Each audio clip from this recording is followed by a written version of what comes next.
ప్రభువుని ప్రేమించాడు కనుక ప్రభువుని ప్రేమించిన దానికి రుజువుగా అబ్రహాము దేశాన్ని విడిచాడు, బంధువులను విడిచాడు, రక్త సంబంధికులను విడిచాడు.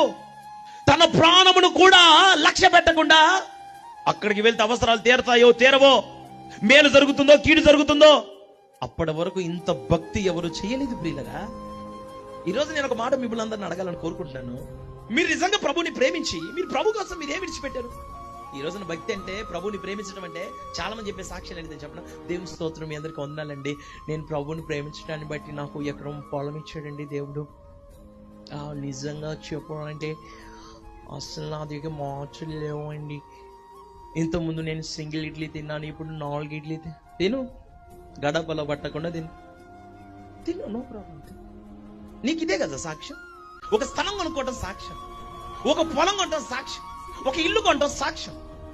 నిజంగా ఆయనని ప్రేమించేవాడు చెప్పాల్సిన సాక్ష్యం, నేను యేసయ్య కొరకు ఈ లోకమంతటిని విడిచిపెట్టాను, ఆ దేశము కొరకు నేను అడుగులు వేయటానికి ఇష్టపడ్డాను అని చెప్పగలిగిన వాడు ఈ రాత్రి మీలో నిలబడగలిగితే, అబ్రహామును ఆశీర్వదించిన రీతిగానే ఈ రాత్రి నా దేవుడు మిమ్మల్ని అందరిని ఆశీర్వదించి పంపిస్తాను.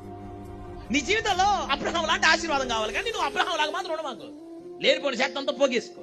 నువ్వు మున్సిపాలిటీ బండి లాగుండి నిన్ను తీసుకొని పోయి నీ బండిలోని ముఖ్యమంత్రిని కూర్చోబెట్టమంటారు. దాంట్లో నువ్వు మున్సిపాలిటీ బండివి. నువ్వు నీ నిండా శక్తే, నీ నిండా దుర్మార్గతే, నీ నిండా అవిధేయతే, నీ నిండా లోకాశలే, నీ నిండా మూర్ఖత్వమే. ఎన్నిసార్లు దేవుడు నీతో మాట్లాడుతున్నా, ఎన్ని రకాలుగా దేవుడు నిన్ను దర్శిస్తున్నా, ఎన్ని కోణాల్లో దేవుడు నిన్ను పిలుస్తున్నా, unable to listen the word of God.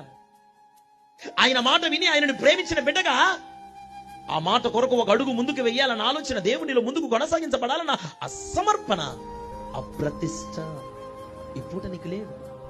రాజీ పడిన భక్తి నువ్వు చేసింది, నువ్వు ఎట్ట దీవించబడతావు అనుకున్నావు?